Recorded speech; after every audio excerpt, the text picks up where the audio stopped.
Technology మనకు ఒక 20 సంవత్సరాలుగా ఒక హ్యాండీగా వచ్చింది. నేను ఎప్పుడూ చెప్తా ఉంటాను, బ్రిటిష్ వాళ్ళు పోతూ పోతూ ఇంగ్లీష్ వదిలిపెట్టిపోయారు. రెండోది, స్వతహాగా భారతీయులు మ్యాథమెటిక్స్ లో చాలా స్ట్రాంగ్ గా ఉన్నాం. ఈ రెండు డెడ్లీ కాంబినేషన్ ఇన్ఫర్మేషన్ టెక్నాలజీ. ఇప్పుడు ఇన్ఫర్మేషన్ టెక్నాలజీ ఆర్టిఫిషియల్ ఇంటెలిజెన్స్ కి వెళ్ళిపోయింది.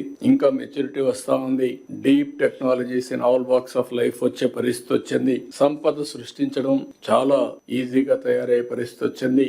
అందులో భారతదేశానికి డెమోగ్రఫిక్ డివిడెంట్ ఒక అడ్వాంటేజ్ గా వచ్చింది. ఈ 75 సంవత్సరాల రాజ్యాంగ దినోత్సవాన్ని మనం జరుపుకుంటున్నాము. ఆ రోజు మనం ఆలోచించుకోవాల్సింది, మనకు ఒక డెమోగ్రఫిక్ డివిడెంట్ ఒక అడ్వాంటేజ్ వచ్చింది. కొన్ని దేశాల్లో ఏజింగ్ ప్రాబ్లం క్యాచప్ అవుతుంది. ఒక పక్కన ఆ దేశాలు ఏజ్తో సఫర్ అయినప్పుడు మన దేశానికి ఉండే అడ్వాంటేజ్ వల్ల ఈ రోజు ప్రపంచానికే మనం సేవలు అందించే పరిస్థితికి వచ్చాం. ఈ విషయం కూడా గుర్తుపెట్టుకోవాల్సిన అవసరం ఉంది. ఆఫ్లైన్, ఆన్లైన్ ఇవన్నీ కూడా. అందుకని ఇలాంటి రాజ్యాంగ దినోత్సవాన్ని మనం జరుపుకుంటూ ఆ స్ఫూర్తిని ప్రజలకు నింపుతూ ఎప్పటికప్పుడు ఇవన్నీ గుర్తు చేసుకుంటూ నెమరు వేసుకుంటూ మన రాజ్యాంగం కోసం, స్వాతంత్రం కోసం పోరాడిన వ్యక్తులకి నివాళులర్పిస్తూ అదే సమయంలో మనం ఏ విధంగా చేయాలో మనం ముందుకు పోవాల్సిన అవసరం ఉంది. పోయిన 5 సంవత్సరాలు కూడా ఎందుకు చెప్తున్నానంటే, నేను మర్చిపోదాం అనుకుంటున్నాను కానీ గుర్తుండాల్సిన అవసరం ఉంది.